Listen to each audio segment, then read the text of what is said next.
백완공은 75세 백만장자와 결혼했다. 하지만 3일 후 충격적인 비밀이 밝혀졌다. 사랑은 때때로 우리가 예상하지 못한 곳에서 시작됩니다. 그러나 어떤 사랑은 거짓말과 비밀로 둘러싸여 있습니다. 한 남자가 선택한 결혼은 단순한 행복을 의미하지 않았습니다. 그것은 거대한 수수께끼의 시작이었습니다. 그 결혼식의 날, 그는 모든 것이 달라질 것을 알지 못했습니다. 3일, 단지 3일. 짧은 시간 안에 그의 인생은 완전히 뒤집혔습니다.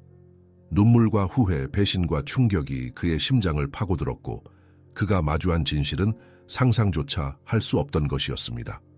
사랑일까요? 탐욕일까요? 아니면 용서할 수 없는 실수일까요? 당신이 알게 될 진실은 평생 당신의 마음을 흔들 것입니다. 이 이야기를 놓치지 마세요. 당신의 심장은 멈출 듯 뛰고 숨이 멎는 듯한 순간을 맞이하게 될 것입니다. 구독하고 좋아요를 누르고 어디에서 시청 중인지 댓글로 알려주세요. 서울 강남의 한 고급 호텔. 대리석 바닥에 발걸음 소리가 메아리치고 크고 화려한 샹들리에가 천장에 걸려 있었다. 그러나 그날의 결혼식은 화려함과는 거리가 멀었다. 하객들은 대여섯 명 남짓 모두 조용히 앉아 있었다. 마치 장례식이라도 온 것처럼 분위기는 싸늘했다. 이 결혼은 축복이 아니라 비극의 시작이다. 누군가 속삭이는 소리가 들렸다. 검은색 정장 차림의 김형석 34은 신부 옆에 서 있었지만 그의 얼굴엔 미소 한 점 없었다. 대여한 정장은 어깨에 살짝 맞지 않았고 넥타이는 지나치게 꽉 조여져 있었다. 마른 침을 꿀꺽 삼키며 그의 시선은 바닥에 고정됐다. 그의 곁에 선 여자는 김현숙 75, 재계에서 이름만 대면 누구나 알 법한 부유한 미망인이었다. 그러나 그날의 그녀는 다른 세상에서 온 사람 같았다. 가녀린 어깨, 주름진 손, 하지만 여전히 날카로운 눈빛. 그녀의 하얀 드레스는 간소했으나 품위가 느껴졌고 은빛 머리카락은 단정히 묶여 있었다. 주례자의 목소리가 울렸다. 김형석 씨, 김연숙 씨를 배우자로 맞이하겠습니까? 그 순간 형석은 잠깐 멈칫했다. 그의 눈앞에는 어릴 적부터 꿈꿨던 풍요로운 삶이 스쳐 지나갔다. 고장난 배수관을 고치고 좁은 반지 하방에서 습기에 젖어 잠들던 그가 드디어 새로운 시작을 맞이하고 있었다. 이것이 기회다. 이 결혼만 하면 평생 돈 걱정은 없겠지. 네, 형석은 마침내 답했다. 그의 목소리는 거의 들리지 않았으나 주례자는 고개를 끄덕였다. 연숙도 천천히 고개를 끄덕였다. 네, 받아들이겠습니다. 그렇게 두 사람은 공식적으로 부부가 되었다. 하지만 그 어떤 축복의 박수도 들리지 않았다. 연숙이 형석의 손을 잡았으나 그 온기는 너무 차가웠다. 짧은 손길이 스쳐 지나가고 그녀는 가만히 그의 귓가에 속삭였다. 당신은 정말 모든 걸 알고 있다고 생각하나요? 형석은 대답하지 않았다. 뭐가 어쨌든 이제 끝났어. 난 이 결혼으로 인생 역전할 거야. 그의 눈에는 여전히 계산적인 냉정함이 깔려 있었다. 결혼식이 끝난 후 손님들은 하나둘 떠났고 호텔은 점점 조용해졌다. 연숙은 형석을 옆으로 데리고 갔다. 그녀의 손은 미세하게 떨리고 있었지만 표정은 여전히 평온했다. 우리 첫날 밤인데 뭘 기대하는 건 아니지. 그녀의 말에 형석은 어색하게 웃었지만 속으로 난도의 한숨을 쉬었다. 그 역시 무언가를 기대하지 않았기 때문이다. 그날 밤 호텔의 스위트룸은 넓었지만 어색함이 방을 가득 채웠다. 식탁 위에 놓인 고급 요리도 형석의 입맛을 돋우지 못했다. 그는 연숙의 주름진 얼굴을 힐끔거리며 생각에 잠겼다. 이 여자와 앞으로 몇 년을 함께해야 하는 거지? 식사 중에도 대화는 거의 없었다. 오로지 포크와 나이프가 접시를 긁는 소리만이 공허하게 울렸다. 연숙은 와인잔을 들어 한 모금 마시더니 천천히 자리에서 일어섰다. 난 먼저 자러 갈게요. 형석은 고개를 끄덕였다. 그녀가 방으로 사라진 뒤에도 그는 그 자리에 앉아 있었다. 그 순간 알 수 없는 불안감이 가슴 깊숙이 파고들었다. 다음 날 아침 햇살이 커튼 사이로 스며들었다. 형석은 침대에서 천천히 몸을 일으켰다. 호텔의 고급 침대는 푹신했지만 그의 밤은 불안한 꿈으로 뒤척였다. 부엌 테이블 위에 놓인 작은 갈색 봉투가 그의 눈에 들어왔다. 뭐지? 그는 천천히 봉투를 집어들고 봉인을 뜯었다. 그 안에는 손으로 쓴 편지가 들어있었다. 그의 손이 떨리기 시작했다. 형석 씨에게 이 편지를 읽고 있다면 나는 이미 떠났겠지요. 하지만 이건 단순한 작별 인사가 아니에요. 당신이 내 곁에 있는 이유는 우연이 아닙니다. 모든 것을 곧 알게 될 겁니다. 내 인생은 비밀과 후회로 가득 차 있었고 그 모든 짐을 이제 당신이 짊어져야 해요. 이 편지는 그 시작일 뿐입니다. 나는 더 이상 당신의 곁에 없지만 나를 찾으려면 이 편지의 지시를 따라야 합니다. 나의 이야기를 끝까지 들어주세요. 그리고 부디 나를 미워하지는 말아요. 연숙 올림 형석은 자리에서 벌떡 일어났다. 떠났다니. 그는 호텔 방을 샅샅이 뒤졌지만 연숙의 흔적은 없었다. 옷장도 화장실도 텅 비어 있었다. 그녀가 남긴 물건이라곤 작은 화장대 위에 놓인 송어울 하나뿐이었다. 형석의 심장은 점점 빠르게 뛰기 시작했다. 뭔가 잘못됐다. 그는 숨이 가빠지며 자신을 진정시키려 했지만 머릿속은 이미 혼란에 빠져 있었다. 결혼은 끝났지만 모든 것이 이제 시작이었다. 형석은 호텔 방을 다시 한번 둘러보았다. 그는 침대 밑을 엎어보고 서랍 속까지 샅샅이 뒤졌지만 연숙의 흔적은 어디에도 없었다. 마치 그녀는 그곳에 있지 않았던 것처럼 사라져 있었다. 방 안은 정적에 잠겨 있었고 그 정적이 그의 불안을 더욱 자극했다. 그때 그의 시선이 침대 옆 작은 협탁에 멈췄다. 협탁 위에는 오래된 갈색 책 한 권과 함께 낡은 나무 상자가 놓여 있었다. 형석은 심장이 뛰는 소리를 들으며 조심스럽게 상자를 열어보았다. 그 안에는 사진첩과 두 번째 편지가 있었다. 그는 편지를 먼저 집어들었다. 한 장의 종이에 적힌 연숙의 송글씨는 여전히 흔들림이 있었지만 그 글자에는 묘한 힘이 느껴졌다. 형석 씨에게 여기까지 편지를 열었다는 건 당신이 내가 남긴 단서에 관심을 가졌다는 뜻이겠지요. 이 사진첩을 보세요. 내가 평생 숨겨왔던 삶의 조각들이 담겨 있습니다. 하지만 그저 사진 몇 장만으로 나를 이해할 수 없을 겁니다. 그러니 이 편지의 지시에 따라주세요. 사진첩에 있는 첫 번째 단서는 내가 가장 숨기고 싶었던 과거입니다. 거기에 있는 한 남자와 어린 소녀의 사진을 보세요. 그 소녀가 누군지 알고 싶을 겁니다. 하지만 그 아이에 대한 진실을 알아내는 순간 당신은 돌이킬 수 없는 길에 들어서게 될 겁니다. 내가 남긴 단서를 하나하나 풀어야만 당신이 원하는 진실에 도달할 수 있습니다. 이제 선택은 당신에게 달려 있어요. 연숙 형석은 편지를 손에 쥔 채 한참 동안 움직이지 않았다. 그는 편지의 내용을 곱씹으면서 천천히 상자에서 사진첩을 꺼냈다. 겉표지는 달코해졌고 오래된 종이 냄새가 났다. 그는 첫 번째 페이지를 넘겼다.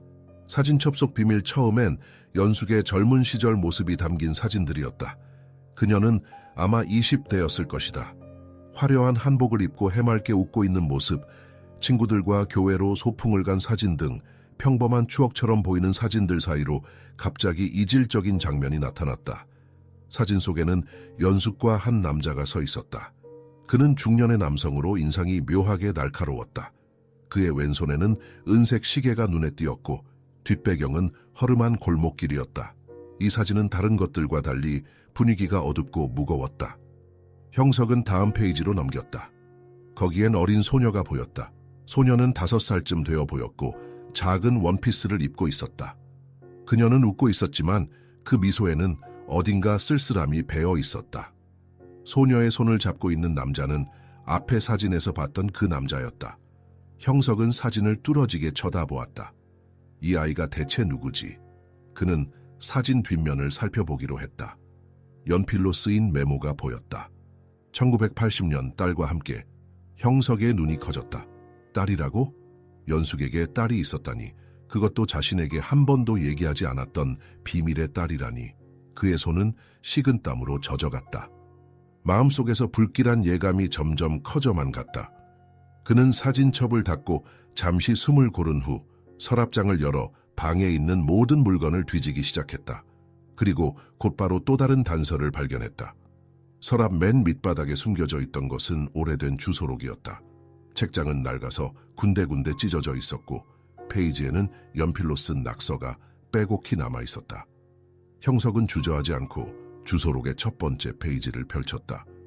거기에는 연숙의 과거 인맥으로 보이는 사람들이 기록되어 있었다. 첫 번째 단서, 인천으로의 여정 페이지를 넘기던 도중 형석의 눈길이 멈춘 곳이 있었다. 거기엔 커다랗게 적힌 주소가 있었다. 인천광역시 연수구 옥년동 832번지. 형석은 그 주소를 보고 잠시 혼란스러웠다. 왜 인천인가? 그곳에 무슨 비밀이 있는 걸까? 그는 더 이상의 생각을 하지 않기로 하고 서둘러 방을 나섰다. 호텔 로비에 도착하자마자 그는 바로 택시를 잡아탔다. 기사님, 인천 옥년동으로 가주세요. 운전기사는 그를 힐끔 쳐다보더니 묵묵히 차를 출발시켰다. 창밖으로 보이는 서울의 풍경은 분주했다. 하지만 형석의 머릿속은 온통 연숙의 편지와 사진 속 소녀에 대한 생각으로 가득 차 있었다. 비 내리는 인천 1시간 정도가 지나자 인천의 거리로 들어섰다. 갑자기 하늘이 흐려지더니 비가 내리기 시작했다. 창문에 떨어지는 빗방울 소리가 그의 신경을 더욱 날카롭게 만들었다. 택시는 옥년동의 오래된 주택가 골목에 멈췄다. 형석은 주소를 다시 한번 확인한 후 비를 맞으며 낡은 2층 건물 앞에 섰다. 건물은 세월의 흔적이 고스란히 남아있었다. 벽은 갈라져 있었고 창문은 먼지로 덮여 있었다. 그는 문을 두드리려다 멈칫했다. 갑자기 심장이 요동치기 시작했다. 이곳에 들어가면 무언가 되돌릴 수 없는 진실을 마주하게 될 것 같았다. 하지만 그는 스스로를 다잡고 노크를 했다. 잠시 후 문이 삐걱거리며 열렸다. 문 너머에는 나이든 여자가 그를 응시하고 있었다. 그녀는 검은색 한복을 입고 있었고 눈개는 깊은 주름이 패여 있었다. 누구세요? 그녀는 의심 가득한 목소리로 물었다. 형석은 목이 잠겨 말을 제대로 하지 못했다. 저는 김현숙 씨의 남편입니다. 그 순간 여자의 표정이 굳어졌다. 그녀는 문을 더 열고 그를 안으로 들였다. 들어와요. 여기까지 온 걸 보니 당신이 진실을 찾으러 온 것 같군요. 형석은 그녀를 따라 작은 방 안으로 들어갔다. 벽에는 옛날 사진들이 빼곡히 걸려 있었고 방 한 구석에는 연탄 난로가 켜져 있었다. 방 안 공기는 무겁고 눅눅했다. 여자는 천천히 의자에 앉으며 깊은 한숨을 내쉬었다. 내가 당신에게 무엇을 알려줘야 할지 모르겠군요. 하지만 당신이 연숙 씨의 남편이라면 알아야 할 게 많을 겁니다. 형석은 그녀의 말을 들으며 자신의 불안이 현실로 다가오고 있음을 깨달았다. 그리고 그 순간 그는 사진 속 남자가 누구였는지 묻기 위해 입을 열었다. 사진 속 남자는 누구죠? 여자의 눈이 흔들렸다. 잠시 침묵이 흘렀다. 그녀가 입을 열었을 때 그 목소리는 마치 무거운 짐을 내려놓는 듯했다. 그 남자는 연숙 씨의 첫사랑이었어요. 그리고 그녀의 가장 큰 후회이자 비극의 시작이기도 했죠. 형석은 눈을 감았다. 머릿속에서 수많은 의문이 터져 나왔다. 첫사랑이 그녀의 삶을 어떻게 파괴했는가? 그리고 그 첫사랑이 연숙의 딸과 무슨 관계가 있는지 알아야만 했다. 하지만 그것은 단순한 사랑 이야기가 아니었다. 이제 그는 그 비극의 실체에 한 걸음 더 다가가고 있었다. 방 안은 시간이 멈춘 듯 정적에 잠겨 있었다. 연탄 난로에서 은은하게 퍼지는 따뜻한 공기에도 형석은 소름이 돋았다. 이곳에 들어오기 전까지 그는 모든 것이 단순하리라고 생각했다. 돈, 결혼, 그리고 약간의 희생으로 그가 원하던 인생을 살게 될 거라고 믿었다. 하지만 지금 그는 돌이킬 수 없는 길 위에 서 있었다. 김현숙 씨의 첫사랑, 그리고 딸, 그는 머뭇거리며 물었다. 그 남자는 누구였습니까? 그가 연숙 씨의 인생을 어떻게 망가뜨린 거죠? 여자는 손을 무릎 위에 얹고 깊은 숨을 내쉬었다. 그녀의 눈동자는 어딘가 먼 곳을 응시하고 있었다. 기억 속에서 파헤쳐야 할 고통이 있는 듯했다.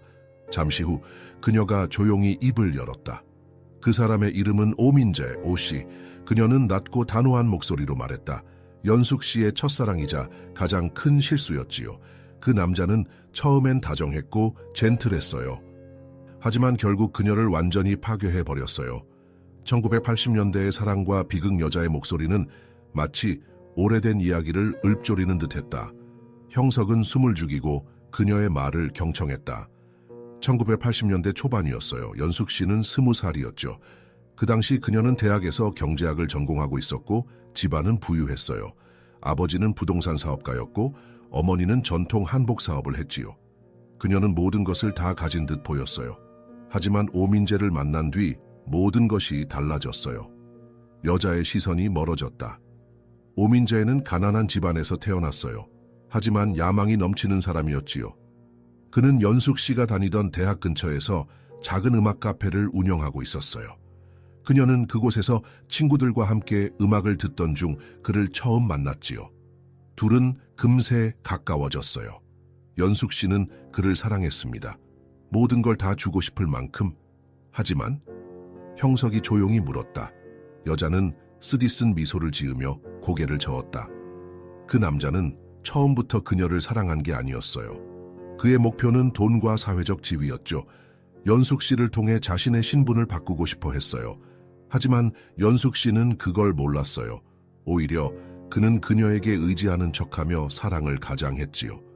결국 그녀는 임신을 했습니다. 형석의 심장이 쿵 내려앉았다.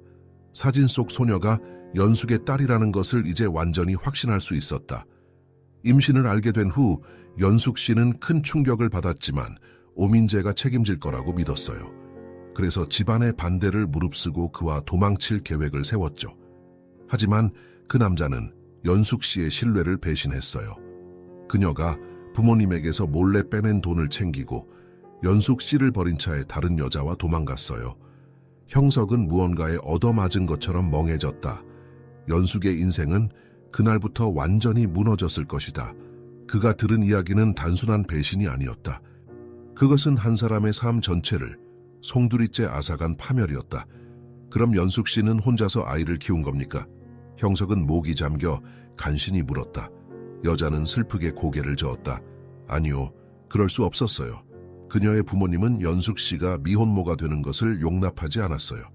그들은 그 아이를 비밀리에 입양 보냈지요. 연숙 씨는 출산 직후 바로 딸을 떠나보내야 했습니다. 그때부터 그녀의 삶은 후회로 가득 찼어요. 방 안 공기가 갑자기 무거워졌다. 연숙이 평생 짊어지고 있던 짐이 어떤 것이었는지 형석은 비로소 이해하기 시작했다. 하지만 여전히 풀리지 않은 의문이 있었다. 그 아이, 그러니까 연숙 씨의 딸은 지금 어디에 있습니까? 여자는 잠시 망설이다가 자리에서 일어났다. 벽장으로 다가가더니 작은 상자를 꺼냈다. 상자 속에는 몇 장의 서류가 들어있었다. 그녀는 그중 한 장을 꺼내 형석에게 건넸다. 이게 연숙 씨가 마지막으로 남긴 주소예요. 그녀가 몇 년 전부터 이 아이를 찾으려고 했지만 끝내 직접 만나지는 못했어요. 형석은 서류에 적힌 주소를 읽었다. 전라남도 여수시 덕충동 12번지. 형석은 깊은 한숨을 내쉬었다. 또 다른 여정을 떠나야 할 곳이 생긴 것이다. 마지막 충고 여자는 조용히 형석을 바라보았다.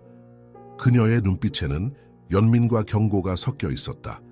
그 아이를 찾는다고 모든 것이 해결되지는 않을 겁니다. 연숙 씨가 왜 당신에게 이 모든 일을 맡겼는지 생각해 보세요. 그녀가 단순히 돈이나 명예를 위해 이런 복잡한 게임을 설계한 건 아닐 겁니다. 형석은 그 말을 마음속 깊이 새겼다. 연숙이 그에게 편지와 단서를 남긴 이유는 단순한 유산 상속과는 무관하다는 것을 그는 느끼고 있었다. 그녀는 진정으로 무언가를 고치고 싶어 했던 것이다. 비는 여전히 창밖에서 쏟아지고 있었다. 형석은 자리에서 일어나 여자를 향해 고개를 숙였다. 감사합니다. 진실을 찾을 수 있도록 도와주셔서요. 여자는 미소를 지으며 마지막으로 말했다. 진실은 아프지만 때로는 아픔이야말로 우리가 치유받는 유일한 방법이기도 하지요. 형석은 그녀의 말이 머릿속에 맴도는 것을 느끼며 집을 나섰다. 비가 그의 어깨를 적셨지만 그는 아랑곳하지 않았다. 그가 다시 택시에 올라타며 중얼거렸다. 여수로 가자. 그곳에 모든 답이 있을 거야. 하지만 그는 아직 몰랐다. 그가 찾게 될 진실은 상상 이상으로 무겁고 끔찍할 것이란 것을. 택시는 빗길을 따라 남쪽으로 달리고 있었다. 창문을 두드리는 빗방울 소리가 규칙적으로 들렸지만 형석의 머릿속은 완전히 혼란스러웠다. 여수로 가는 길은 길고 외로웠고 그의 내면은 점점 더 깊은 어둠에 빠져들었다. 그는 연숙의 숨겨진 과거를 알게 되었지만 여전히 그 퍼즐의 전부를 맞추지 못한 상태였다. 왜 연숙은 자신의 과거를 그토록 숨기고 살았을까? 무엇이 그녀를 이렇게까지 절박하게 만들었을까? 그리고 그 딸은 연숙의 마지막 소원이었을까? 창밖 풍경이 점차 바뀌었다. 고층 빌딩들이 줄어들고 작은 시골 마을과 논밭이 보이기 시작했다. 여수에 도착했을 무렵 비는 그치지 않고 계속 내리고 있었고 하늘은 흐리기만 했다. 도착, 과거의 흔적을 찾아서 형석은 택시에서 내리고 우산을 폈다. 손에 쥔 주소는 그의 유일한 안내자였다. 덕충동은 오래된 어촌 마을이었다. 좁은 골목길과 낡은 주택들이 양옆으로 늘어서 있었고 바다 냄새가 코를 찔렀다. 마을 주민들은 형석을 이상한 눈초리로 쳐다봤다. 한눈에 봐도 이곳 사람이 아니라는 것을 알아본 듯했다. 그는 주소를 따라 걷기 시작했다. 바닥은 비에 젖어 미끄러웠고 그의 구두는 진흙으로 더러워졌다. 몇 번이나 주소를 확인하며 발걸음을 멈추고 다시 걷기를 반복했다. 그러다 마침내 한 낡은 집 앞에 도착했다. 집은 허름하고 오래된 기와지붕이 눈에 띄었다. 대문은 녹이 슬어 있었고 담장에는 담쟁이 덩굴이 자라나 엉켜 있었다. 바닥에는 바람에 쓸려온 낙엽과 빗물이 고여 있었고 집 안에서 사람의 인기척은 느껴지지 않았다. 그는 깊은 숨을 들이마시고 대문을 두드렸다. 하지만 아무 대답도 없었다. 다시 한 번, 그리고 또 한 번 두드렸지만 여전히 침묵뿐이었다. 주위가 너무 고요해 형석은 불안감이 엄습했다. 그는 문을 밀어보았다. 문은 쉽게 열렸다. 잠그지 않았다고. 그는 의아했지만 안으로 들어섰다. 집 안은 어두웠고 습기가 가득 찬 공기가 코를 찔렀다. 바닥은 낡은 나무로 되어 있었고 삐걱거리는 소리가 그의 발걸음을 따라왔다. 형석은 조심스럽게 거실로 들어섰다. 오래된 가구와 책장들이 먼지에 뒤덮여 있었고 벽에는 바다 풍경이 그려진 액자가 걸려 있었다. 그는 천천히 집 안을 둘러보며 단서를 찾기 시작했다. 그때 그의 눈에 들어온 것은 작은 테이블 위에 놓인 상자였다.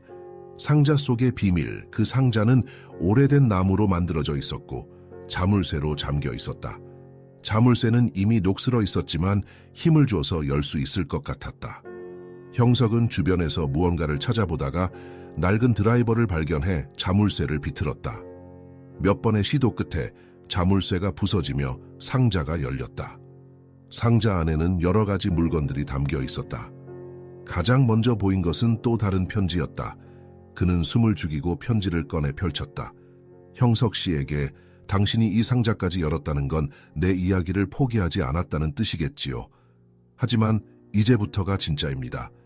이 상자 안에는 내가 평생 동안 숨겨온 가장 중요한 진실들이 담겨 있어요. 당신이 여기에 있는 물건들을 하나씩 풀어가면 나의 마지막 소원을 이루어줄 수 있을 겁니다. 그러나 그 길은 당신이 생각하는 것보다 훨씬 고통스러울 거예요. 그리고 이 물건들이 당신을 어디로 이끌지는 나도 장담할 수 없습니다. 하지만 나는 믿어요. 당신이 나를 미워하지 않기를. 연숙 형석은 편지를 접고 상자 안을 다시 살펴보았다. 그 안에는 낡은 수첩, 사진 몇 장, 그리고 작은 열쇠가 들어있었다. 수첩은 페이지가 누렇게 변색되어 있었고 손때가 묻어 있었다. 그는 첫 페이지를 넘겼다. 거기엔 이름들이 적혀 있었는데 대부분이 지워지거나 번져 있었다. 하지만 마지막 페이지에는 선명한 글씨로 이름이 쓰여 있었다. 오민자의 서울 강북구 도봉동 34번지. 형석은 손가락을 멈추고 깊은 숨을 내쉬었다. 그 이름은 이제 너무나 익숙했다. 연숙을 배신하고 그녀의 삶을 무너뜨린 남자 오민자의. 하지만 그가 이 수첩에 남긴 마지막 이름이라는 것은 무엇을 의미하는 걸까? 형석은 그 의미를 곱씹으며 상자 속에 다른 물건들을 꺼냈다. 사진 몇 장이 있었다. 그중 하나는 젊은 연숙과 오민재가 함께 찍은 사진이었다. 사진 속 두 사람은 바닷가에서 함께 웃고 있었다. 어떻게 이런 모습에서 저렇게 비극으로 끝났을까? 형석은 사진을 다시 바라보며 한숨을 내쉬었다. 마지막으로 그는 작은 열쇠를 손에 쥐었다. 열쇠는 너무 작아 보통의 집 열쇠로 보이지 않았다. 그가 자세히 살펴보자 열쇠 머리 부분에 작은 숫자와 문자가 새겨져 있었다. D2.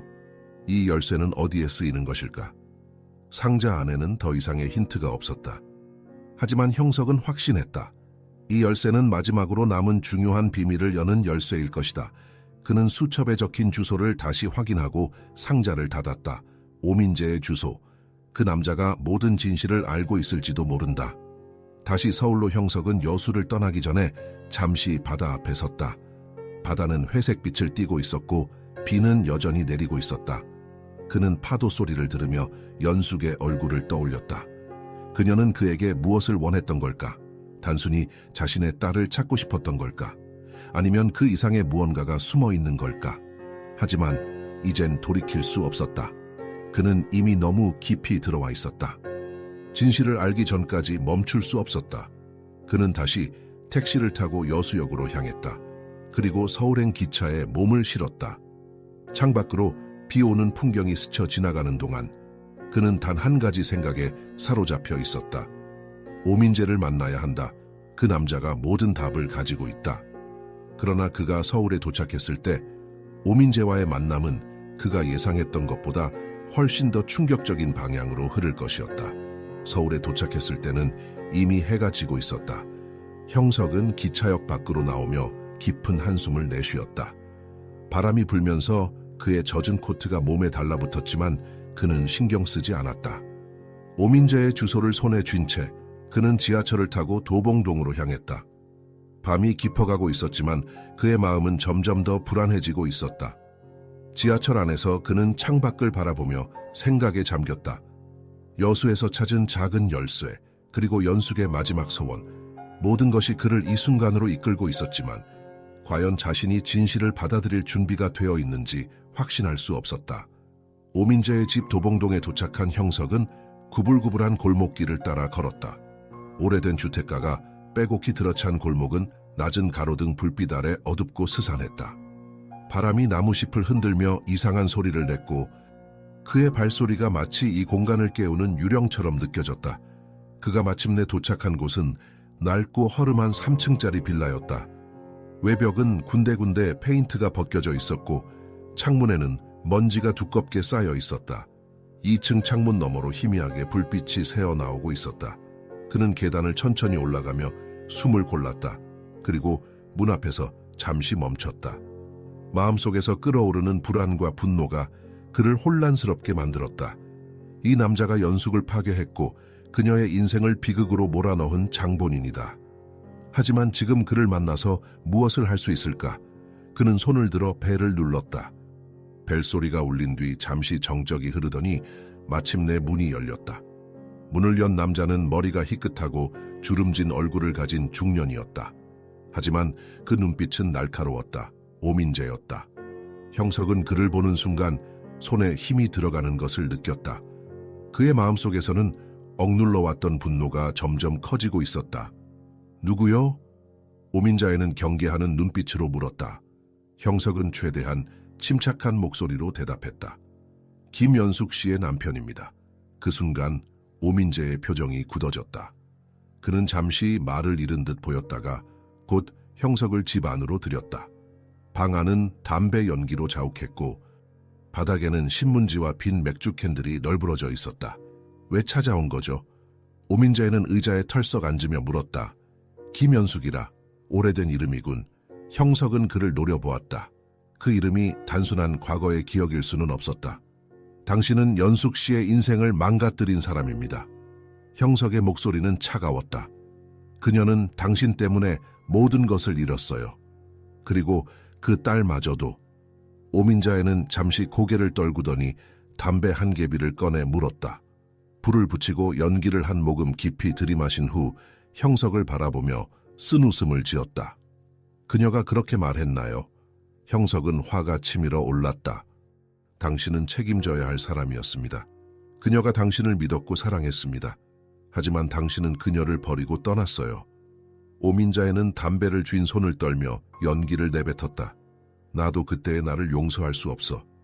그의 목소리에는 피곤함과 후회가 섞여 있었다. 하지만 내 입장을 당신이 이해할 수 있을까요? 무슨 변명이라도 하려고요. 형석은 그의 눈을 뚫어지게 쳐다보았다. 오민자에는 침묵했다가 천천히 입을 열었다. 우리는 사랑했어요. 맞아요. 하지만 연숙의 집안은 나 같은 사람을 용납하지 않았지. 그녀의 아버지는 나를 협박했고 내가 연숙을 떠나지 않으면 내 가족에게 피해를 줄 거라고 했어. 그래서 난 도망쳤어요. 형석은 그의 말을 믿고 싶지 않았다. 그게 전부인가요? 당신은 연숙 씨의 돈을 가지고 떠났잖아요. 그건 사실이야. 오민자에는 눈을 감았다. 난 비겁했어. 그 돈이 필요했으니까. 하지만 그게 내 인생도 망친 거야. 그날 이후 난 제대로 된 삶을 산 적이 없어. 그리고 딸을 잃은 연숙처럼 나도 그 딸이 내 인생에서 영원히 사라졌어. 형석은 손을 꽉 쥐었다. 그 딸이 어디 있는지 아십니까? 오민자에는 고개를 저었다. 아니, 내가 알았다면 진작에 찾았겠지. 내가 아는 건 연숙이 평생 그 아이를 찾으려고 했다는 것뿐이야. 형석은 깊은 좌절감을 느꼈다. 그가 기대했던 답은 어디에도 없었다. 하지만 그 순간 오민재가 천천히 일어나더니 방 구석에서 작은 금속 상자를 꺼내왔다. 이건 연숙이 마지막으로 내게 보낸 물건이야. 그는 상자를 열어 편지 한 장과 낡은 사진을 꺼내 형석에게 건넸다. 사진 속에는 소녀가 해변에서 모래성을 쌓고 있는 모습이 담겨 있었다. 소녀는 밝게 웃고 있었지만 그 미소는 어딘가 쓸쓸해 보였다. 형석은 사진 뒷면을 확인했다. 혜진이 5살 때 제주도 해변에서. 편지에는 짧은 문구가 적혀 있었다.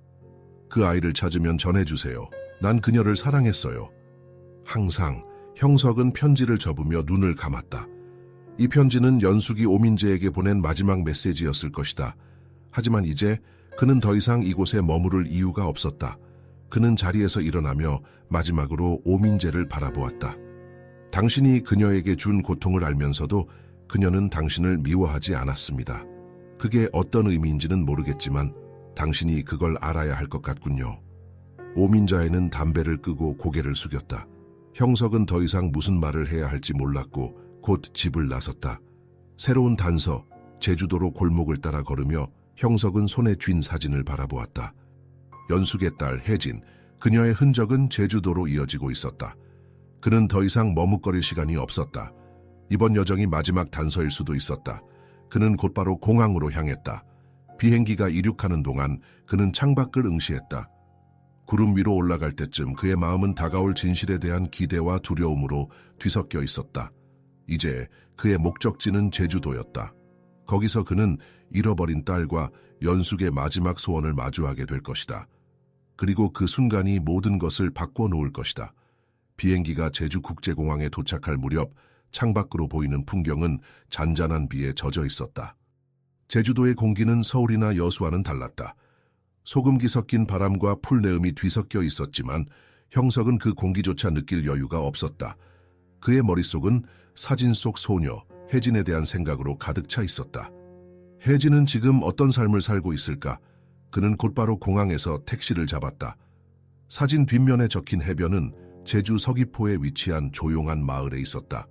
그곳은 관광지로 유명하지도 않았고 오래된 어촌의 분위기를 간직한 곳이었다.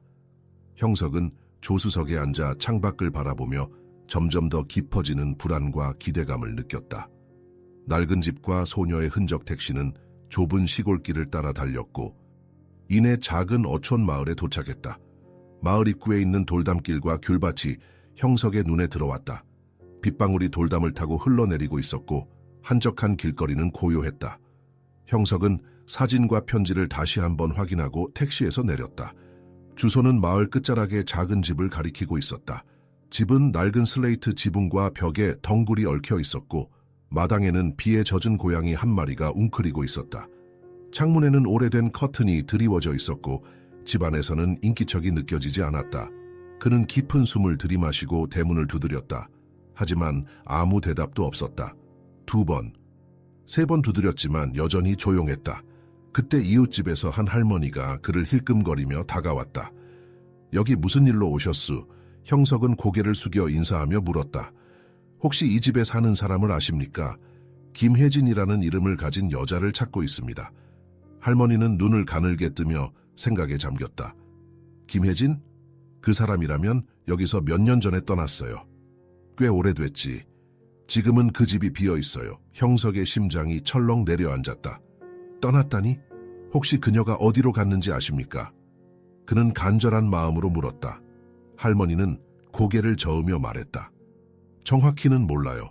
하지만 마지막에 떠날 때 무슨 일이 있었던 것 같아 보였어. 몇 번 경찰도 왔었고 그 후로는 소식이 끊겼지요. 경찰? 형석은 점점 혼란스러워졌다. 혜진이 무언가 문제에 휘말렸다는 뜻일까? 그는 할머니에게 더 물어보려 했지만 그녀는 더 이상 아는 게 없다고 했다. 할머니가 떠난 뒤 형석은 집 안을 들여다보기 위해 대문을 밀어보았다. 다행히 문은 잠겨 있지 않았다. 비어있는 집의 흔적 집안은 오래 비워져 있었는지 습기가 가득했다. 낡은 가구들과 먼지가 쌓인 바닥이 그의 발걸음 소리를 더욱 크게 만들었다. 벽에는 물 얼룩이 번져 있었고 책장에는 누군가 서둘러 떠난 듯 책들이 어지럽게 흩어져 있었다. 형석은 집 구석구석을 살펴보기 시작했다. 작은 방 안에는 어린아이의 물건들이 남아 있었다. 낡은 인형과 그림책이 바닥에 널려 있었고 벽 한쪽에는 연필로 표시한 키의 흔적이 남아 있었다. 혜진이 여기에 살았던 게 맞다.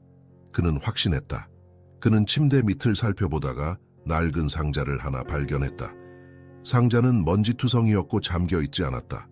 그는 상자를 열고 안을 살펴보았다. 그 안에는 오래된 공책과 편지, 그리고 몇 장의 사진이 있었다. 그중 하나의 사진은 혜진이 어린 시절 찍은 사진이었다. 그녀는 초등학생쯤 되어 보였고 하얀 원피스를 입은 채 바닷가에서 돌을 던지며 웃고 있었다. 하지만 사진 속의 그 미소는 어딘가 쓸쓸했다. 형석은 공책을 집어들고 첫 페이지를 넘겼다. 그곳에는 혜진이 어린 시절에 쓴 일기장이었다. 글씨는 삐뚤빼뚤했지만 감정이 고스란히 드러나 있었다. 엄마는 항상 날 보러 온다고 했지만 오지 않았다. 난 매일 바닷가에서 기다렸는데 엄마가 나를 버린 걸까? 형석은 손이 떨리는 것을 느꼈다. 연숙은 혜진을 찾으려 했지만 끝내 만나지 못했다는 것을 그는 알고 있었다. 하지만 이 일기는 혜진의 상처를 고스란히 드러내고 있었다. 다음 장으로 넘기자 더 충격적인 문구가 적혀 있었다. 그 남자가 나를 데리고 간다고 했다. 아빠라고 했지만 난 믿을 수 없었다. 엄마가 오지 않으면 난 그 사람을 따라가야 할까? 형석은 눈을 감고 깊은 숨을 내쉬었다. 혜진은 어릴 적부터 엄마를 그리워했지만 오민재가 그녀의 인생에 어떤 식으로든 다시 나타났던 것이 분명했다. 그때 공책의 마지막 장에 적힌 주소가 그의 눈에 들어왔다. 제주시 노형동 21칠. 아빠가 여기서 다시 만나자고 했다. 그는 손에 쥔 공책을 꽉 쥐었다. 오민재가 혜진을 데려가려 했던 장소가 있었다는 것이다. 그곳이 지금 혜진의 흔적을 따라갈 마지막 단서일지도 몰랐다. 마지막 단서, 노형동 택시는 다시 제주 시내로 달렸다. 빗물에 젖은 창문 밖으로 귤밭과 바닷가가 스쳐 지나갔다. 형석은 공책을 품에 안고 차창 밖을 응시했다. 마음속에는 두려움과 기대가 뒤섞인 감정이 소용돌이치고 있었다. 혜진이 이곳에 있기를, 제발 찾을 수 있기를. 택시가 노형동에 도착했을 때는 이미 어둠이 내려앉아 있었다. 형석은 주소를 따라 좁은 골목길로 들어섰다. 이곳은 오래된 단독주택들이 모여있는 지역이었고 주변은 적막했다. 그가 주소에 도착했을 때 작은 집이 그의 눈앞에 나타났다. 집 안에는 불이 꺼져 있었지만 창문 틈 사이로 어딘가 생활의 흔적이 남아있는 듯 보였다. 그는 문을 두드렸다. 잠시 후 문이 천천히 열렸다. 문 앞에 선 여자는 그가 상상했던 것보다 더 젊었고 더 지쳐 보였다. 그녀의 얼굴은 수척했지만 그 눈동자는 어린 시절의 혜진과 똑같았다. 형석은 숨을 삼키며 그녀를 바라보았다. 김혜진 씨 맞습니까? 그녀는 놀란 듯 그를 응시하다가 조심스럽게 고개를 끄덕였다. 누구시죠? 그녀의 목소리는 경계심과 피곤함으로 가득 차 있었다. 형석은 한참 동안 말을 잇지 못했다가 마침내 입을 열었다. 당신의 어머니 김연숙 씨가 저에게 당신을 찾으라고 했습니다. 그 순간 혜진의 눈에서 눈물이 맺히기 시작했다. 그녀는 뒷걸음질 치다가 문턱에 기대어 서서 떨리는 목소리로 물었다. 엄마가 저를 찾으라고요. 형석은 사진과 공책을 그녀에게 건넸다. 네, 당신을 평생 찾으려고 했습니다. 하지만 너무 늦어버렸습니다. 그녀는 공책을 쥔 채 한참 동안 울었다. 형석은 그 앞에서 가만히 서서 그녀의 흐느낌을 들으며 깨달았다. 이 순간이 연숙이 그토록 원했던 마지막 소원이었다는 것을. 하지만 그는 아직 모든 진실을 알지 못했다. 이 재회의 순간 뒤에는 또 다른 비밀이 숨겨져 있었고 그것은 그의 여정의 끝을 더욱 충격적으로 만들 것이다. 혜진은 공책을 품에 안고 한참 동안 울었다. 그녀의 어깨가 들썩일 때마다 형석의 마음은 무겁게 가라앉았다. 그는 무슨 말을 해야 할지 몰랐다. 연숙이 이 순간을 얼마나 기다렸을까. 그녀는 살아 생전 딸을 찾아 눈물을 흘렸지만 결국 그 소원을 이루지 못했다. 혜진은 울음을 멈춘 뒤 천천히 고개를 들었다. 붉어진 눈과 떨리는 입술을 보며 형석은 그녀가 한없이 외로웠음을 깨달았다. 그녀는 어릴 때부터 엄마의 사랑을 갈망했지만 그 사랑은 그녀에게 닿지 못했다. 엄마는 왜 저를 만나지 않았나요? 혜진은 떨리는 목소리로 물었다. 왜 저를 버렸죠? 형석은 깊은 숨을 들이마셨다. 그는 모든 진실을 말해야 한다는 것을 알았다. 숨기거나 위로의 말로 얼버무릴 수는 없었다.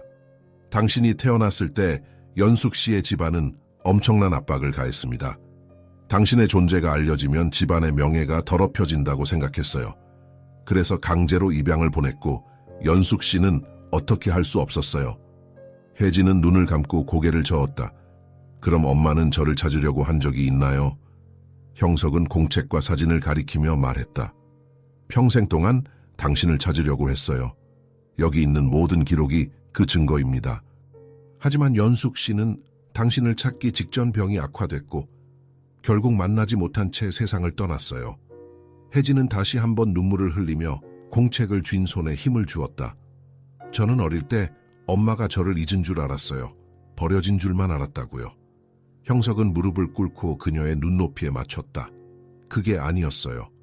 연숙 씨는 단 한 번도 당신을 잊지 않았습니다. 과거를 되짚는 혜진은 소파에 앉아 형석이 가져온 공책과 사진들을 한 장씩 넘기기 시작했다. 그녀의 손끝이 사진을 스칠 때마다 어린 시절의 기억들이 되살아나는 듯했다. 저는 초등학교 때부터 제가 다른 아이들과 다르다는 걸 알았어요. 그녀는 먼 곳을 응시하며 조용히 말했다.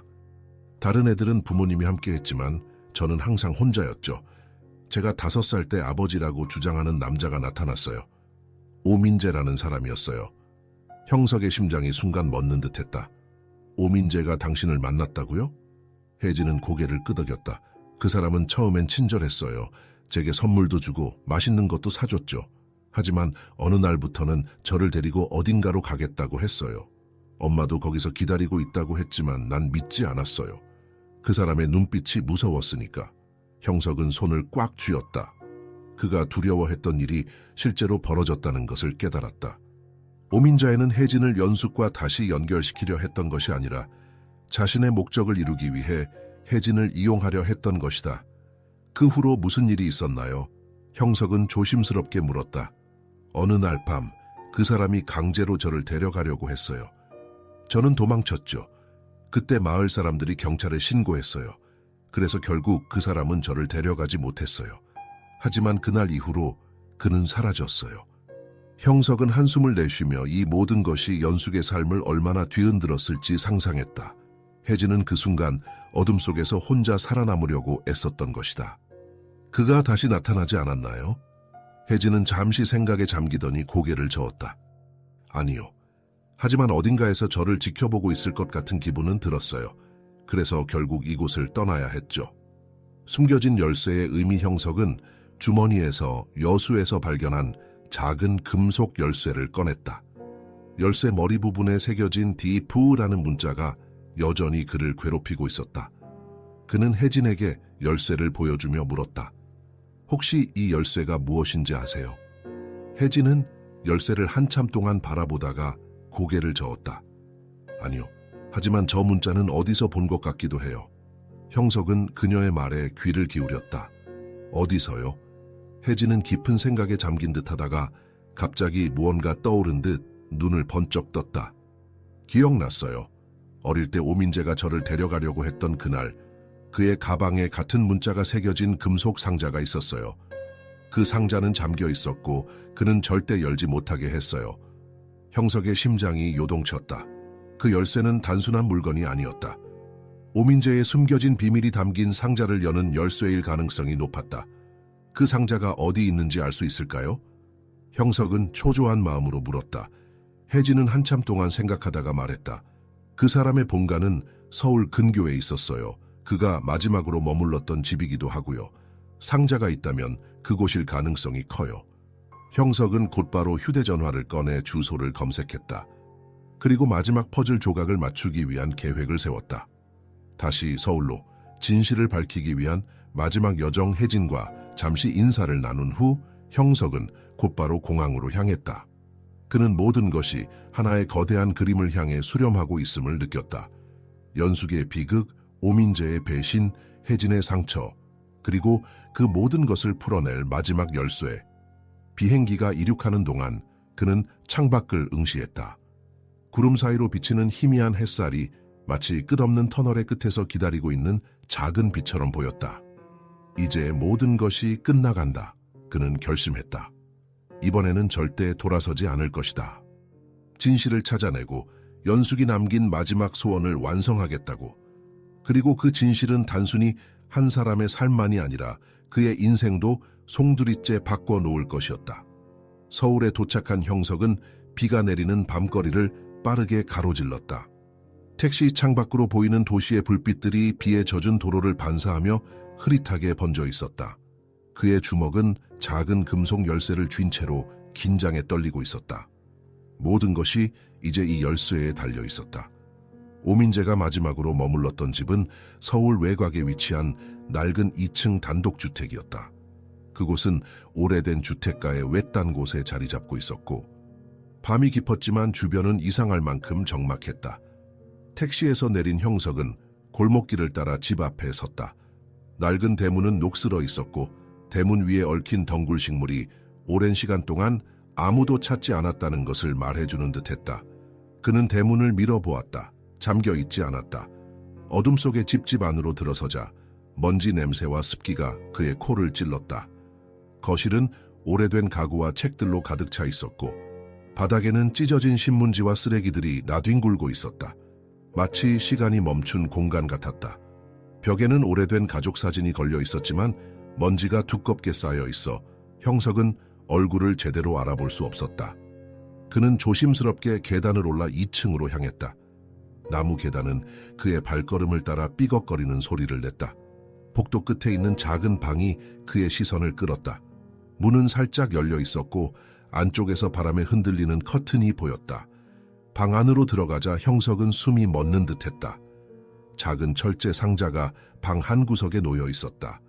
상자의 표면은 녹슬어 있었지만 그 위에 적힌 디푸누라는 문자는 선명하게 남아 있었다. 바로 이 상자가 열쇠와 연결되어 있는 것임을 확신할 수 있었다. 그는 손에 땀이 배는 것을 느끼며 열쇠를 꽂고 돌렸다. 철컥하는 소리와 함께 자물쇠가 풀리자 그의 심장은 점점 더 빠르게 뛰기 시작했다. 상자 속 비밀, 또 다른 편지와 충격적인 유산 상자 안에는 여러 개의 봉투가 니틀리 정리되어 있었다. 그중 하나는 연숙의 이름이 적힌 봉투였고 다른 하나는 오민재가 직접 쓴 것으로 보이는 두툼한 편지였다. 형석은 먼저 연숙의 편지를 열었다. 그녀의 글씨체는 여전히 흔들렸지만 그 안에는 그녀의 진심이 담겨 있었다. 형석 씨에게 여기에 당신이 도달했다면 모든 진실에 도달할 준비가 되었다는 뜻이겠지요. 이 상자는 내가 오민재에게서 받은 마지막 유산이자 나의 과거를 마무리 짓는 마지막 열쇠입니다. 나는 그를 용서할 수 없었어요. 하지만 혜진을 위해서 그를 용서해야 한다는 것도 알았습니다. 내가 떠나기 전 그에게 편지를 보냈습니다. 모든 것을 당신의 손에 맡기겠다고요. 하지만 당신이 상자를 열었다면 이제 그 진실은 당신에게 달려 있습니다. 부디 이 진실이 당신의 인생을 무너지게 하지 않기를 바랍니다. 당신을 믿어요. 연숙 형석은 편지를 접으며 깊은 한숨을 내쉬었다. 그가 손을 뻗어 오민재의 편지를 집어들었을 때 손이 떨리는 것을 멈출 수 없었다. 그는 천천히 봉투를 열고 편지를 읽기 시작했다. 김형석 씨에게 당신이 이 편지를 읽고 있다면 연숙이 죽은 뒤에도 그녀의 마지막 소원이 남아있다는 뜻일 겁니다. 나는 당신이 누구인지 압니다. 당신의 얼굴을 처음 봤을 때 난 이미 알았죠. 왜냐하면 당신은 나의 아들이니까요. 내가 젊었을 때 저지른 모든 잘못들이 결국 당신을 이곳으로 데려왔군요. 당신이 연숙과 결혼한 것은 우연이 아닙니다. 연숙은 처음부터 당신의 정체를 알고 있었습니다.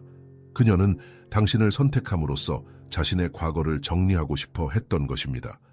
당신이 나를 용서할 수 있을지 모르겠습니다. 하지만 한 가지는 알아야 합니다. 연숙은 당신을 진심으로 사랑했습니다. 단순히 복수를 위해 결혼한 것이 아니라 당신에게 새 삶을 줄 기회를 주고 싶어 했습니다. 이 상자 속에 있는 서류들은 연숙의 모든 재산을 당신에게 남기는 것을 증명합니다. 하지만 나는 이 재산이 당신을 행복하게 해줄 것이라고 장담할 수 없습니다. 진정한 행복은 돈에서 오지 않으니까요. 나도 한때는 그 사실을 몰랐습니다. 하지만 이제 깨달았습니다. 내가 모든 것을 잃고 난 뒤에서야 말이죠. 부디 이 재산을 당신의 과거를 잊기 위한 수단으로 쓰지 마십시오. 대신 앞으로 나아가는 데 쓰길 바랍니다. 마지막 부탁입니다. 혜진을 지켜주십시오. 그녀는 나와 연숙의 상처를 이어받지 않았으면 합니다. 오민자의 충격과 무너지는 현실 형석은 편지를 읽는 동안 숨이 가빠졌다. 그의 머릿속은 혼란으로 가득 차 있었다. 자신이 오민재의 아들이라는 사실, 연숙이 처음부터 그것을 알고 결혼을 선택했다는 진실, 그는 배신감, 슬픔, 그리고 혼란에 사로잡혔다. 모든 것이 가짜였던 건가? 연숙은 나를 사랑하지 않았던 건가? 그는 스스로에게 물었다. 하지만 깊은 생각에 빠질수록 연숙이 남긴 편지의 의미가 그의 마음을 찔렀다. 그녀는 복수를 위해 그를 이용한 것이 아니라 그에게 과거를 극복할 기회를 주기 위해 그를 선택한 것이었다. 그는 상자 속에 남아있는 서류들을 살펴보았다. 거기에는 연숙의 재산 목록과 혜진에게도 일정 부분이 상속된다는 내용이 포함되어 있었다. 그러나 모든 것은 형석이 최종적으로 결정해야 했다. 그는 바닥에 앉아 한참 동안 멍하니 있었다. 비가 창밖을 두드리는 소리가 귓가에 울렸지만 그는 아무것도 들리지 않았다. 그러나 한 가지는 분명했다. 그는 이곳에서 울부짖으며 무너질 수 없었다. 연숙이 그에게 준 마지막 기회는 바로 여기서 끝내는 것이 아니라 시작하는 것이었다. 형석은 자리에서 천천히 일어나 상자를 닫았다. 그리고 자신에게 결심을 다지듯 속삭였다. 혜진을 찾아가야 해. 이 모든 걸 그녀와 함께 해결해야 해. 그는 집을 나서며 마지막으로 오민재의 편지 내용을 되새겼다. 진정한 행복은 과거에 머무는 것이 아니라 그걸 극복하고 앞으로 나아가는 데서 온다. 비는 여전히 내리고 있었지만 형석의 발걸음은 흔들리지 않았다. 그는 모든 진실을 마주했고 이제 그 진실을 가지고 새로운 길을 선택할 준비가 되어 있었다. 그러나 그가 선택한 길이 그를 어디로 이끌지는 아직 아무도 알지 못했다. 형석은 새벽이 가까워질 무렵 혜진의 집 앞에 도착했다. 비에 젖은 그의 코트는 무겁게 늘어졌고 머리는 이미 빗물로 흠뻑 젖어 있었다. 하지만 그는 멈추지 않았다. 문 앞에서 잠시 숨을 고른 뒤 천천히 문을 두드렸다. 잠시 후 혜진이 문을 열었다. 그녀는 형석을 보고 놀란 표정을 지었지만 이내 그의 젖은 옷을 보고 무언가 심상치 않음을 눈치챘다. 무슨 일이에요? 그녀는 목소리를 낮게 깔며 물었다. 말해야 할 게 있어요. 형석은 짧게 대답했다. 혜진은 그를 집 안으로 들였다. 작은 전기 스탠드 불빛이 방 안을 희미하게 비췄다. 혜진은 수건을 가져와 그의 손에 쥐어 주었고 그는 고맙다는 말 대신 떨리는 손으로 머리를 닦았다. 뭔가를 찾았군요. 혜진이 조심스럽게 물었다. 그녀의 눈빛은 이미 모든 것을 예상했다는 듯 불안감으로 가득 차 있었다. 형석은 깊은 숨을 들이마시고 테이블 위에 상자와 오민재의 편지를 꺼내 놓았다. 혜진은 상자와 편지를 번갈아 보며 침을 삼켰다. 이게 뭐죠? 그녀는 떨리는 목소리로 물었다. 진실. 형석은 단호하게 말했다. 그리고 우리의 연결고리. 편지 속 충격적인 사실. 혜진은 손끝으로 편지를 천천히 집어들었다. 그녀는 한 글자 한 글자 읽으며 손이 떨리는 것을 멈출 수 없었다. 그녀의 표정은 점점 더 어두워졌고 어느 순간 눈물이 뺨을 타고 흘러내리기 시작했다. 이게 무슨 말이죠? 혜진은 믿을 수 없다는 듯 형석을 쳐다보았다. 당신이 오민재의 아들이라는 게 사실이에요? 형석은 고개를 천천히 끄덕였다. 그래요. 연숙 씨는 처음부터 내가 오민재의 아들이라는 걸 알고 있었어요. 그래서 나를 선택한 거예요. 하지만 그녀의 선택은 복수가 아니라 용서를 위한 선택이었어요. 그녀는 우리가 이 모든 상처를 함께 치유할 수 있다고 믿었어요. 혜진은 손으로 입을 가리며 몸을 떨었다. 그녀의 머릿속은 혼란으로 가득 차 있었다. 형석이 연숙과 결혼한 이유가 단순히 돈 때문이 아니라는 것을 이제야 이해했지만 그 진실은 그녀의 마음을 무너뜨리고 있었다. 그럼 엄마는 나를 찾기 위해서 당신을 이용한 거예요? 혜진은 눈물을 닦으며 물었다. 형석은 고개를 저었다. 아니요, 그녀는 나를 이용하지 않았어요. 그녀는 나에게 기회를 주고 싶어 했어요. 나뿐만 아니라 당신에게도요. 그녀는 우리가 과거에 얽매이지 않고 앞으로 나아가길 바랐어요. 혜진은 편지를 쥔 채 한참 동안 울었다. 그녀의 흐느낌은 점점 커졌고 형석은 그녀를 조용히 바라보며 가슴속 깊은 곳에서 죄책감을 느꼈다. 이 모든 게 나 때문인가? 그는 스스로에게 물었다. 하지만 그 순간 그는 깨달았다. 이건 그의 잘못이 아니라 과거의 잘못된 선택과 상처들이 남긴 흔적이었다. 과거와의 화해 시간이 흘러 혜진은 눈물을 멈추고 천천히 고개를 들었다. 그녀의 눈은 여전히 붉었지만 그 안에는 무언가 단단한 결심이 서려 있었다. 그럼 이제 우리는 어떻게 해야 하죠? 그녀는 조용히 물었다. 형석은 그녀의 손을 잡았다. 연숙 씨가 우리에게 남긴 마지막 선택은 우리에게 달려 있어요. 나는 당신이 과거에 묶여 있는 걸 원치 않아요. 당신이 새롭게 시작할 수 있도록 도울 거예요. 그럼 당신은요? 혜진이 물었다. 당신은 과거에서 벗어날 수 있나요? 형석은 잠시 생각했다. 그는 그동안 연숙의 재산과 유산에만 집착하며 자신이 진정으로 원하는 것이 무엇인지 몰랐다. 하지만 이제 그는 그 답을 알 수 있었다. 나는 벗어날 거예요. 하지만 혼자서는 안 돼요. 당신과 함께 해야 해요. 혜진은 그의 말을 듣고 잠시 눈을 감았다. 그녀의 마음속에는 여전히 복잡한 감정이 교차하고 있었지만 형석의 진심을 느낄 수 있었다. 좋아요. 그녀는 천천히 고개를 끄덕였다. 하지만 우리에겐 시간이 필요해요. 상처를 치유하려면 그렇게 간단하지 않잖아요. 형석은 고개를 끄덕이며 그녀의 손을 꽉 잡았다. 나도 알아요. 하지만 중요한 건 우리가 이제 시작할 수 있다는 거예요. 새로운 시작을 위한 결정. 다음 날 아침, 비가 멈춘 제주도의 하늘은 맑게 개었다. 혜진과 형석은 연숙의 묘지를 찾아가기로 결심했다. 연숙이 남긴 유산과 편지는 그들의 손에 있었고 이제 그 유산을 어떻게 사용할지는 그들만의 결정이었다.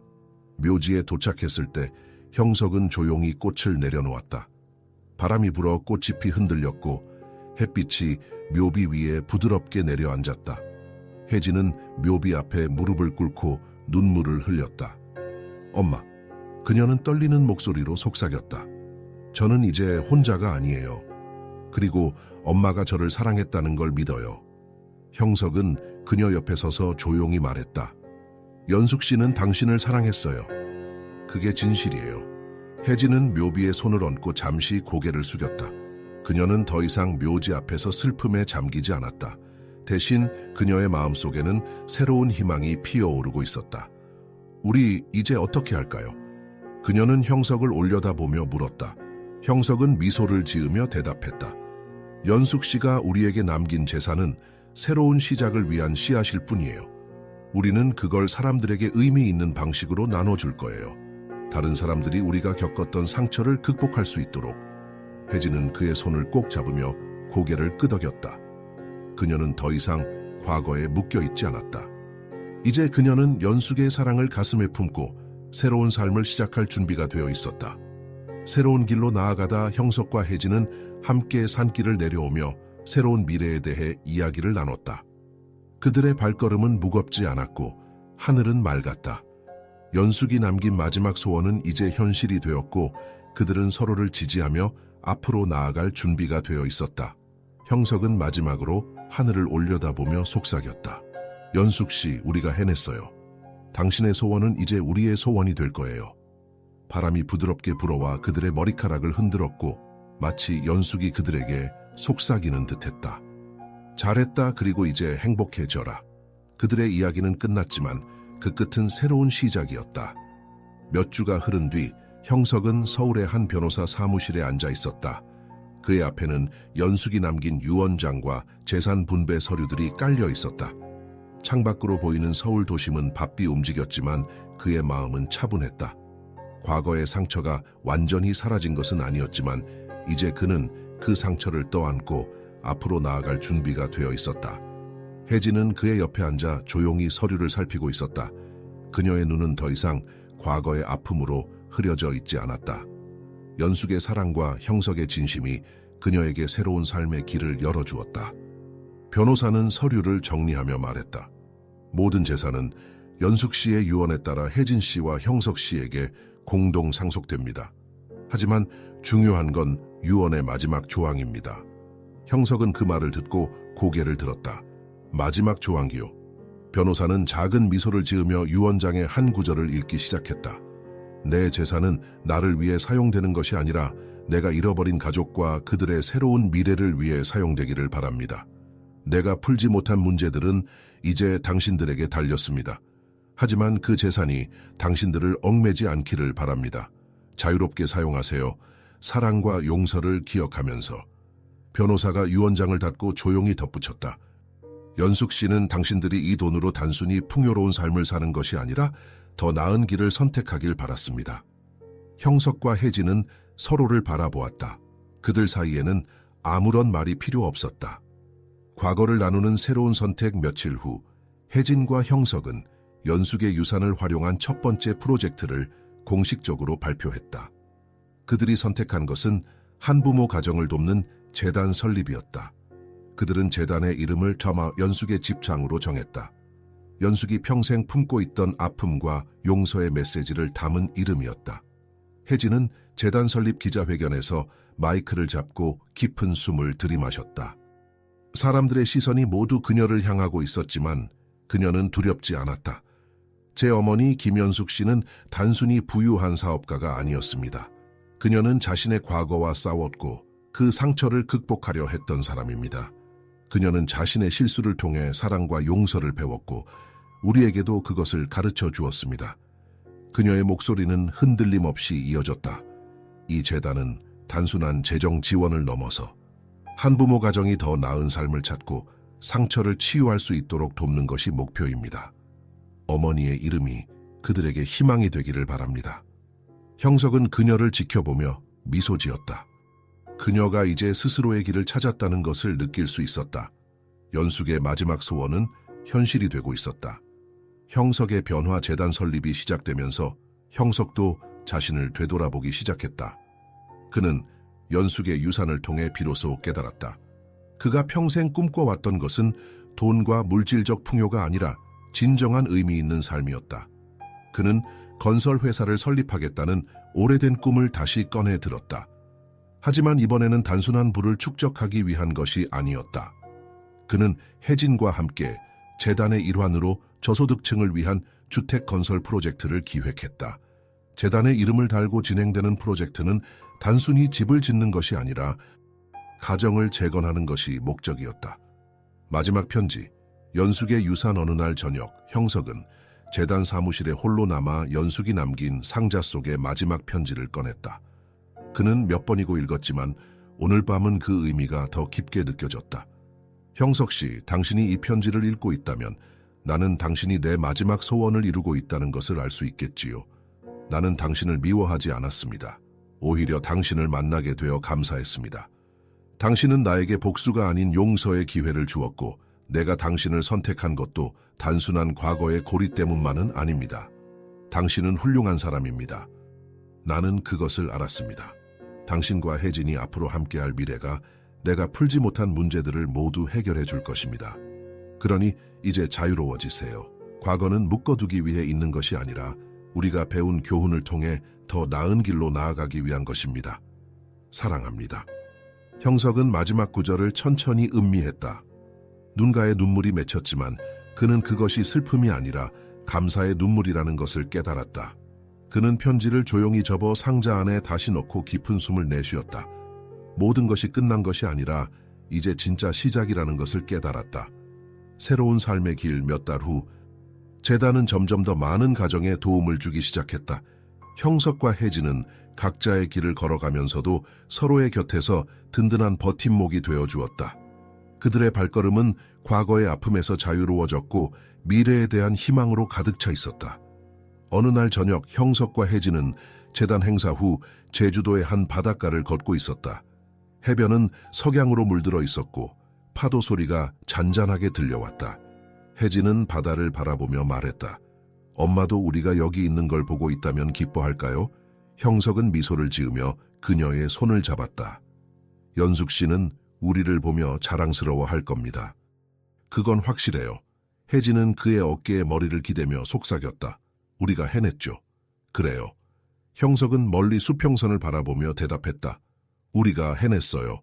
파도가 잔잔하게 밀려왔고 그들의 발자국은 모래 위에 선명하게 남았다.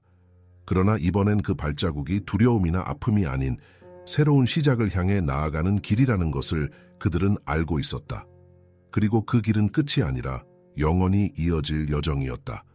몇 달이 지나면서 형석과 혜진의 삶은 새로운 균형을 찾아가고 있었다. 재단은 점점 더 많은 가정을 돕고 있었고 그들의 이야기는 언론에 보도되기 시작했다. 하지만 성공적인 외부 활동과는 별개로 그들 각자의 내면에서는 여전히 치유되지 않은 상처들이 있었다. 특히 형석은 오민재라는 이름이 그의 뇌리에서 쉽게 떠나지 않았다. 어느 비 오는 밤, 형석은 혼자 사무실에 남아 연숙의 편지와 서류들을 정리하다가 문득 멈췄다. 오민재에 대한 미완의 감정이 그를 잠식하고 있었다. 그는 주먹을 꽉 쥐고 혼잣말했다. 난 그를 용서할 수 있을까? 혜진과의 대화 다음 날 아침, 형석은 혜진을 만나기 위해 재단의 회의실로 향했다. 그녀는 커피 한 잔을 들고 창밖을 내다보고 있었다. 햇살이 창문을 통해 부드럽게 쏟아져 들어왔고 그녀의 얼굴은 편안해 보였다. 하지만 형석은 그녀가 자신처럼 내면의 혼란을 겪고 있을 거라는 걸 알았다. 혜진, 형석이 그녀를 부르자 그녀는 고개를 돌렸다. 시간 좀 있어요. 이야기할 게 있어요. 혜진은 고개를 끄덕이며 자리에 앉았다. 형석은 한숨을 내쉬고 커피잔을 바라보다가 조용히 입을 열었다. 나 아직 오민재를 용서하지 못했어요. 혜진은 잠시 말을 잃었다가 천천히 말했다. 나도 마찬가지예요. 나를 버린 사람, 내 인생을 흔들어 놓은 사람인데 어떻게 그렇게 쉽게 용서할 수 있겠어요? 형석은 그녀의 말을 이해하면서도 그 안에 담긴 무언가에 마음이 찔렸다. 하지만 연숙 씨는 우리에게 용서를 원했어요. 그녀가 남긴 마지막 메시지는 분명했죠. 우리가 용서하지 않으면 이 상처에서 벗어날 수 없다고요. 혜진은 고개를 숙인 채 한동안 침묵했다. 그녀의 손가락이 커피잔 가장자리를 천천히 문질렀다. 맞아요. 그런데 용서라는 게 말처럼 쉬운 일이 아니에요. 그 사람이 우리에게 준 고통이 얼마나 큰지 알잖아요. 형석은 그녀의 손을 잡으며 말했다. 하지만 우리가 그를 미워하는 한 그는 우리 삶 속에 계속 남아있을 거예요. 과거에 묶인 채로 살게 될 거고요. 난 더 이상 그에게 내 삶을 통제당하고 싶지 않아요. 혜진은 그의 눈을 마주 보았다. 그녀의 눈에는 여전히 망설임이 있었지만 형석의 진심이 그녀에게 닿고 있었다. 그럼 우리가 어떻게 해야 할까요? 그녀가 물었다. 형석은 단호하게 대답했다. 직접 그를 만나야 해요. 모든 감정을 정리하고 그와 대면한 뒤 떠나야 해요. 혜진은 깊은 숨을 내쉬며 눈을 감았다가 다시 뜨고 말했다. 그래요, 그렇게 하죠. 우리 둘이 함께. 오민재와의 마지막 대면 며칠 후 형석과 혜진은 오민재가 머무르고 있는 병원을 찾았다. 그는 심장질환으로 입원해 있었고 더 이상 예전처럼 강한 남자가 아니었다. 병실 문을 열고 들어가자 침대에 누운 오민재의 초췌한 모습이 그들의 눈에 들어왔다. 그는 산소 마스크를 쓴 채 천장을 응시하고 있었고 마치 이미 세상과의 연결을 끊은 사람처럼 보였다. 형석이 천천히 그의 옆에 다가가자 오민재는 고개를 돌려 그들을 보았다. 그의 눈에는 예상치 못한 방문자에 대한 놀라움이 스쳤다. 형석, 혜진, 그는 마스크 너머로 힘겹게 말했다. 목소리는 약했지만 그 속에는 여전히 감정이 살아있었다. 혜진은 침대 옆에 앉으며 한동안 그를 바라보았다. 그녀의 손은 가볍게 떨렸고 형석은 그녀의 어깨에 손을 얹어 주었다. 당신이 우리에게 준 상처는 잊을 수 없어요. 혜진은 조용히 말했다. 하지만 난 그 상처를 영원히 품고 살고 싶지도 않아요. 오민자에는 눈을 감았다. 그의 눈가에 눈물이 맺혀 흘러내렸다. 난 모든 걸 망쳤어. 너희 어머니에게도 너희에게도 미안하다. 하지만 미안하다는 말이 너희에게 위로가 될 리 없겠지. 형석은 한동안 말이 없었다. 과거의 분노와 배신감이 다시 떠올랐지만 그는 그것을 억누르기로 했다. 당신이 우리를 파괴하려 했든 아니든 우린 살아남았어요. 그리고 앞으로 나아갈 겁니다. 당신이 이끌지 못했던 길을 우리가 이끌 거예요. 오민자에는 흐느끼며 고개를 끄덕였다. 그렇게 해줘. 그게 내가 유일하게 바랄 수 있는 일이야. 혜진은 그의 손을 잡고 마지막으로 속삭였다. 우린 당신을 미워하지 않을 거예요. 하지만 당신이 우리의 미래에 다시는 영향을 미치지 않도록 할 거예요. 그 말은 단호했지만 따뜻했다. 그 안에는 연숙의 용서의 정신이 깃들어 있었다. 과거와의 이별 병원에서 나오는 길에 형석과 혜진은 서로를 바라보며 고개를 끄덕였다. 그들은 이제 과거의 모든 것을 내려놓을 준비가 되어 있었다. 이제 정말로 끝났어. 형석이 말했다. 혜진은 미소를 지으며 그를 바라봤다. 맞아요. 이제 우린 자유로워졌어요. 그들은 병원을 뒤로하고 도심의 거리로 걸어나갔다. 비가 내리던 하늘은 어느새 맑게 개었고 햇살이 길을 따라 비쳤다. 희망으로 나아가는 길 며칠 후 그들은 재단의 새로운 프로젝트를 시작했다. 이번 프로젝트는 가족과의 재결합을 돕는 프로그램으로 상처받은 사람들이 다시 사랑을 찾고 새로운 관계를 형성할 수 있도록 돕는 것이었다. 혜진은 연설에서 말했다. 우리가 상처를 받았다고 해서 우리의 미래가 상처로 가득 차야 한다는 법은 없습니다. 우리는 선택할 수 있습니다. 사랑과 용서로 앞으로 나아갈지 아니면 분노와 슬픔에 머무를지를요. 형석은 그녀의 옆에서 조용히 미소 지었다. 그녀의 목소리에는 확신이 있었고 그것이 그들에게 주어진 새로운 삶의 증거였다. 마지막 걸음 어느 날 저녁, 형석과 혜진은 연숙의 묘를 다시 찾았다. 바람이 불어 나무잎이 흔들리고 있었고 그들은 함께 묘비 앞에 꽃을 올려놓았다. 형석은 낮은 목소리로 속삭였다. 연숙 씨, 우린 해냈어요. 그리고 이제 우리 둘은 새로운 길을 함께 걸어갈 겁니다. 혜진은 묘비에 손을 얹으며 눈을 감았다. 엄마, 이제 당신의 사랑을 잊지 않을게요. 그 사랑이 우리를 앞으로 나아가게 할 거예요. 그들은 서로의 손을 꼭 잡고 묘지에서 나왔다. 과거의 무게는 더 이상 그들의 어깨를 짓누르지 않았다. 저 멀리 수평선 너머로 해가 지고 있었지만 그들의 발걸음은 어둠 속에서도 흔들리지 않았다. 이제 그들에게는 사랑과 용서라는 가장 강력한 무기가 있었으니까. 그들의 이야기는 끝났지만 새로운 삶의 이야기가 이제 막 시작되었다. 서울 도심의 바람은 차가웠지만 형석과 혜진의 발걸음은 흔들림이 없었다. 재단 설립 후 1년이 지나면서 그들은 각자의 삶에서 성장하고 있었다. 형석은 건설회사의 대표로, 혜진은 재단 운영을 총괄하며 바쁜 일정을 소화하고 있었다. 그러나 이 모든 변화의 중심에는 연숙이 남긴 사랑과 용서의 유산이 자리 잡고 있었다. 어느 겨울 아침, 형석은 재단의 옥상에 서 있었다.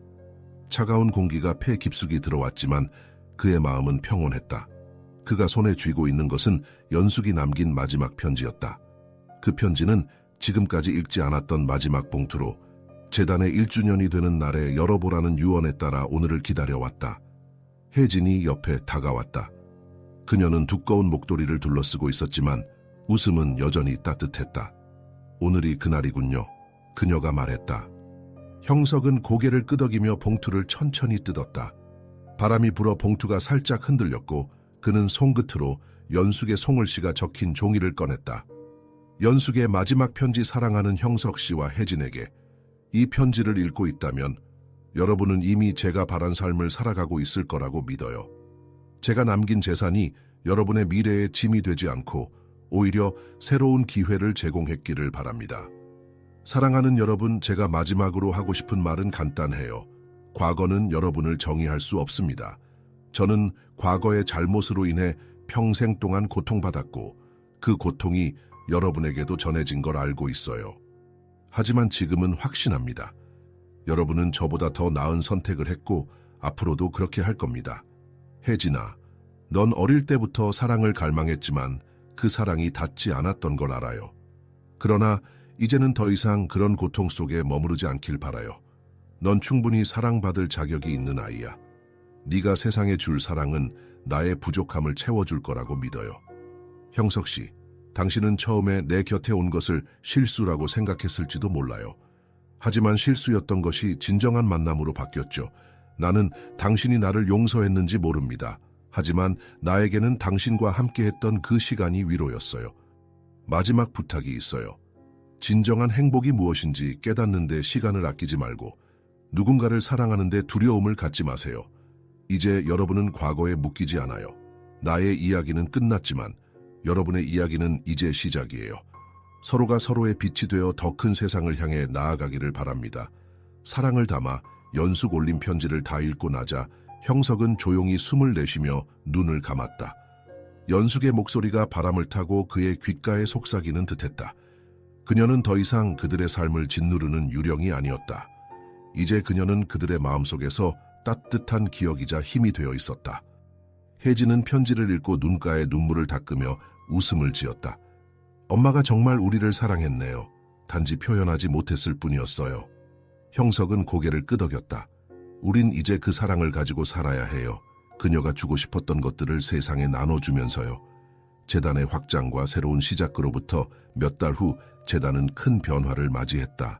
단순히 한부모 가정을 돕는 것을 넘어서 다양한 사회적 약자들에게 기회를 제공하는 전국 네트워크 지원 시스템으로 확장되었다. 형석은 건설회사의 자원을 활용해 저소득층을 위한 주택 건설을 지속했고, 혜진은 다양한 심리 상담과 교육 프로그램을 통해 마음의 상처를 치유하는 프로젝트를 운영했다. 그들은 함께 일을 하면서도 각자의 목표를 잊지 않았다. 서로에게서 받은 힘은 그들을 더 큰 세상으로 이끌고 있었다. 제주도에서의 재회 시간이 흘러 어느 여름날 형석과 혜진은 다시 제주도를 찾았다.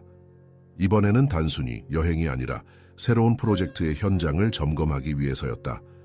그들은 연숙의 묘를 방문하기 전에 바닷가를 잠시 들렀다. 해변은 그날따라 잔잔했고 바람은 따뜻했다. 모래 위에 맨발로 걸으면서 형석은 옛날과는 다른 감정을 느꼈다. 더 이상 과거의 무게가 그를 짓누르지 않았고 그의 발걸음은 가벼웠다. 혜진은 모래 위에 앉아 바다를 바라보다가 조용히 말했다. 형석 씨, 지금 행복하세요? 형석은 잠시 생각하다가 고개를 끄덕였다. 응, 행복해. 과거의 나에게 이 말을 하라고 하면 믿지 않았겠지만 지금은 확실해. 난 행복해. 혜진은 그의 손을 잡으며 미소 지었다. 나도 그래요. 엄마가 옳았어요. 우리는 결국 이겨냈어요. 그들은 서로를 바라보며 웃음을 지었다. 그 미소에는 무너졌던 시간과 고통을 극복한 자들의 여유와 평온이 깃들어 있었다. 연숙의 묘지에서의 마지막 인사 그날 저녁, 해가 지는 시간에 그들은 연숙의 묘를 찾았다. 묘지에는 바람이 부드럽게 불고 있었고 바닥에는 작은 야생화들이 피어 있었다. 형석과 혜진은 함께 무릎을 꿇고 연숙에게 마지막 인사를 건넸다. 엄마. 혜진이 조용히 속삭였다. 이제 정말로 괜찮아요. 엄마가 우리에게 남긴 사랑을 우리가 어떻게 사용할지 알게 되었어요. 걱정하지 마세요. 형석도 묘비를 어루만지며 조용히 말했다. 연숙 씨, 이제 난 자유로워요. 당신이 나에게 가르쳐준 걸 잊지 않을 겁니다. 그리고 앞으로도 그 가르침을 따라 살 거예요. 바람이 한 번 더 불었고 마치 연숙이 그들을 안아주는 듯했다. 에필로그. 미래로 나아가는 두 사람. 몇 년 후 형석과 혜진은 각각 자신만의 길을 걸어가고 있었다. 그러나 그들은 여전히 서로의 곁에서 든든한 버팀목이 되어 주었다. 그들의 삶은 이제 과거에 얽매이지 않았고 연숙이 남긴 교훈을 바탕으로 새로운 미래를 향해 나아가고 있었다. 형석은 저소득층 가정을 위한 주택단지 완공 행사에서 연설을 하며 말했다. 우리가 과거를 이겨냈기에 오늘의 우리가 있습니다. 그리고 여러분도 그 길을 걸을 수 있습니다. 우리가 함께 할 테니까요. 혜진은 새로운 재단 프로젝트를 준비하며 환한 미소로 말했다. 엄마, 당신이 보고 있다면 우리를 자랑스러워할 거예요. 이제 우리의 이야기는 끝이 아니라 새로운 시작입니다. 그리고 그들은 과거를 딛고 진정한 행복을 향해 나아갔다. 연숙의 마지막 소원은 이제 그들의 손에서 완전히 이루어지고 있었다. 우리는 모두 선택의 순간에 직면합니다. 만약 당신이 주인공의 입장에 있었다면 과연 사랑과 용서의 길을 선택했을까요? 아니면 복수와 후회로 가득 찬 길을 걸었을까요? 때로는 진실이 우리에게 상처를 주기도 하고 용서는 그 어느 때보다도 어려운 일이 됩니다. 하지만 오늘의 이야기가 우리에게 가르쳐주는 것은 용기 있는 선택이야말로 삶을 변화시킬 수 있다는 것입니다. 당신은 사랑과 후회를 어떻게 받아들일 준비가 되어 있습니까? 가장 중요한 순간에 우리는 모두 무엇을 소중히 여길지 고민해야 합니다. 진정한 사랑은 완벽함에 있지 않습니다. 그것은 상처와 결함을 함께 받아들이는 데 있습니다. 그 과정에서 우리는 서로를 이해하고 성장하며 결국엔 용서할 수 있는 힘을 얻게 됩니다. 이 감동적인 여정을 함께 해주셔서 감사합니다. 이 이야기가 여러분의 마음에 깊은 울림을 주었다면 구독과 좋아요를 눌러주세요. 그리고 이 이야기를 친구나 가족과 공유하여 더 많은 사람들이 함께 느낄 수 있도록 해주세요. 당신의 생각도 궁금합니다. 댓글로 여러분의 선택은 어땠을지 알려주세요.